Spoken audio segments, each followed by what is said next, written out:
তোমার পরীক্ষার রেজাল্ট শুনে খুব খুশি হলাম, এমনটাই বলছে তোতা আসমানকে।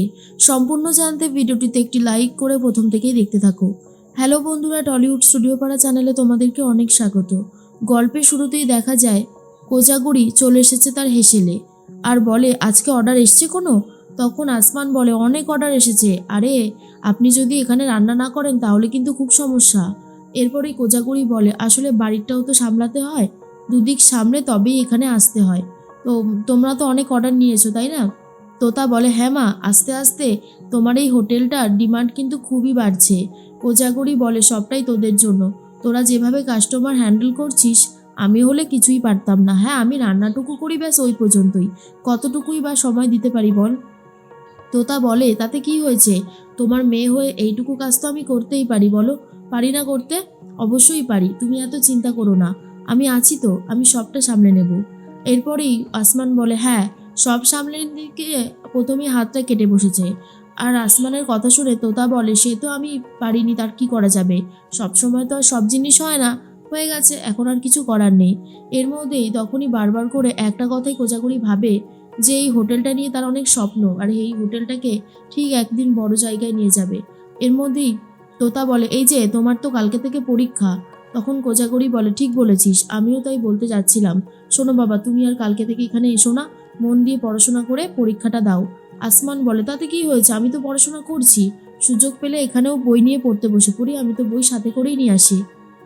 কোজাগরি বলে ওরকমভাবে পড়াশোনা করলে হয় নাকি, তাই মন দিয়ে পড়তে হয়। দেখো তোমার কাছে যখন সুযোগ আছে মন দিয়ে পড়ার, তাহলে তুমি কেন পড়বে না? তোমার কাছে যদি সুযোগ না থাকতো তাহলে বুঝতাম, বাট সুযোগ যখন আছে তোমাকে মন দিয়েই পড়তে হবে, ওরকমভাবে কাজ করে তারপরে পড়াশোনা করতে হবে না। এরপরেই তখনই কোজাগরির কথা শুনে আসমান বলে সে তো আমি চেষ্টা করছি। এর মধ্যে কোজাগরি রেগুলার যারা খায় তাদের জন্য আগে রান্না শুরু করে, আর বলে পরে যারা মানে যে কটা অর্ডার এসছে পরে রান্না করব। তোতা বলে মা তুমি তো এসে গেছো, আমি তাহলে বাড়ির দিকে রওনা দিই। এরপর তোতা চলে যাচ্ছিল, তখনই পেছন থেকে ডাকে আসমান আর বলে উফ, তোমার জন্য ছুটতে ছুটতে আসতে হলো, নাও মাছ ভাজা খাবে বলেছিলে, মাছ ভাজা পাঠিয়েছে তোমার মা, ধরো। তোতা বলে তুমি আমাকে ডাকলে কেন, আমি কি বলেছি মাছ ভাজা খাবো এখন? আমি মাছ ভাজা খাবো না। আসমান বলে এই তোমার এত রাগ কিসের গো? হ্যাঁ ভদ্রভাবে বলছি, তোমার কি অসুবিধা ভদ্রভাবে কথা বলতে? ধরো খেয়ে নাও। কিন্তু তোতা খেতে চায় না আর বলে বলেছি যখন খাবো না তো খাবো না, তুমি আমাকে একদম জোর করবে না, যাও। এরপরেই তোতা চলে যায় বাড়িতে। আসমান তখন মাছ ভাজাটা নিয়ে চলে আসে ভেতরে। আর তখনই কোজাগরি বলে কি হলো, ও খেলো না? তো তার কথাই বলতে থাকে আসমান আর বলে আপনার মেয়ে তো আপনার মতোই তেদরটা, খাবে কি? তখন কোজাগরি বলে এই খুন্তি দিয়ে এক দেবোখানে, তুমি ঠিক করে কথা বলো। আসমান বলে না খেলো না, জানেন তো আপনার এই হোটেলটা আমার খুব ভালো লাগে। কোজাগরি বলে জানি তো, সেই জন্যই তো তুমি এখানে থাকো। জানো তো বাবা, আমার মেয়ে না, ও কখনোই রান্নাবান্না কিছু করেনি, কিছু হেল্পও করেনি কোনোদিনও, মানে এই রান্নাবান্নার কাজে আর কি, ও পারে না কিছু, তবুও ও তো আমার পাশে দাঁড়ানোর জন্য চেষ্টা করছে, আমার এটাই ভালো লাগছে। এই ছাড়া আর কি আছে বলো তো জীবনে। তখনই আসমান বলে জানেন, আপনি যদি আমাকে অ্যালাউ করেন তাহলে আমি এই হোটেলটাকেই একদিন একটা অনেক বড় জায়গায় পৌঁছে দেব, একটা ব্র্যান্ড তৈরি করব, যেটা শুনে সবাই একদিন আসবে দেখবেন। আর কথাটা শুনে কোজাগরি তখন বলে কি যে বলো, আমার মতন মহিলার জন্য এটা অনেক বড় একটা আশা কিন্তু। তখন আসমান বলে তাতে কি হয়েছে, স্বপ্ন তো তারাই দেখে যারা সেই স্বপ্ন পূরণ করতে পারবে বলে মনে করে। আমি বলছি দেখবেন একদিন আপনার খুব গর্ব হবে এই রেস্টুরেন্টটা নিয়ে, আপনার প্রতি সবার গর্ব হবে। আমি জানি আমাকে নিয়ে আপনার বাড়ির লোক আপনাকে অনেক খারাপ খারাপ কথা শোনায়, সেটা আমি খুব ভালো মতনই বুঝতে পারি। কোজাগরি বলে আসলে আমার ছেলে বলো, আমার হাজবেন্ড, আমার শাশুড়ি মা, এরা সবাই না মানে এটা আগে মতো রয়েছে, একটা স্ট্যাম্প দিয়ে দেয়। সে যতই ভালো হোক না কেন, তার আগের কাজটাই যেন ওদের কাছে সব সময় বিরাজমান। সেই জন্যই না ওদের সাথে আমার মত পার্থক্য অনেক। কি বলবো, এখন তো কিছু করা যায় না, এরকম মানুষদেরকে নিয়ে আমাদের দিনের পর দিন ঘর সংসার করে যেতে হয়, কারণ আমরা সংসার জীবনটাতেই বিশ্বাসী। কি আর করা যাবে, সবার জীবনে তো আর সব সুখ সয় না। তবে হ্যাঁ, তুমি কিন্তু মন দিয়ে পড়াশোনাটা করো, আমি কিন্তু তোমাকে বারবার একই কথা বলছি, কারণ আমি চাই তুমি জীবনে কিছু একটা করতে পারো। আর তোতার সাথে তোমার যদি কোনো সুস্থ স্বাভাবিক সম্পর্ক থাকে তাহলে তার কোনো কথাই নেই। এরপরে আসমান তোতার কথাই ভাবতে থাকে আর চলে যায় বাড়ির দিকে। পরের দিন সকাল হতেই আসমান পরীক্ষা দিয়ে বেরিয়ে আসে আর তোতা এসে পৌঁছায়। আসমান বলে কি ব্যাপার, তুমি এখানে এসেছো? তখনই তোতা বলে, মা তোমার জন্য খাবার পাঠিয়েছে, তাই তোমাকে দিতে আসলাম, নাও ধরো। আর তখনই আসমান বলে, আবার এসবের কি দরকার ছিল? আমি কি বলেছিলাম আমার এসব চাই? তোতা বলে, সেটা তো তুমি মাকে বলবে, আমি কি করব বলো, আমাকে দিয়ে পাঠালো, আর তো কিছু করার নেই। তো পরীক্ষা কেমন হয়েছে? আসমান বলে, ওই হয়েছে কোনো রকমের। আর তোতা বলে, তোমার রেজাল্ট শুনে খুব খুশি হব আমি, দেখো আমি তো তখনই বিদেশে থাকবো, আমি নিশ্চয়ই তোমাকে এটাই বলবো যে তোমার রেজাল্ট শুনে খুব খুশি হলাম, আর ফোন করে জানাবে তো আমাকে।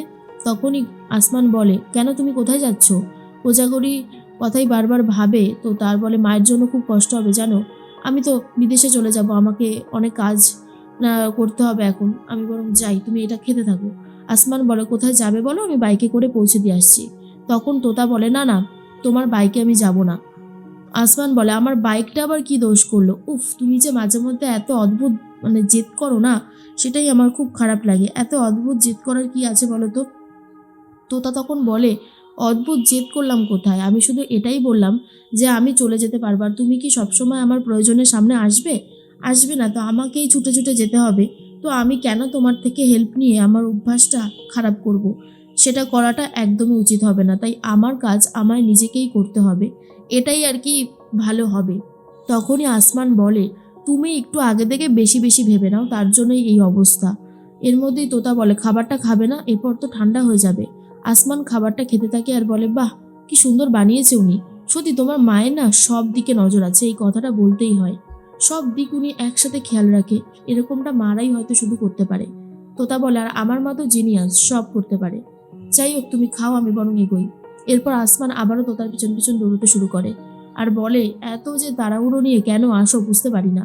তোতা বলে, কেন তোমার গার্লফ্রেন্ড আসেনি? তার সাথে গল্প করো, তোমার গার্লফ্রেন্ড আসবে না? আসমান বলে, এসেছে তো।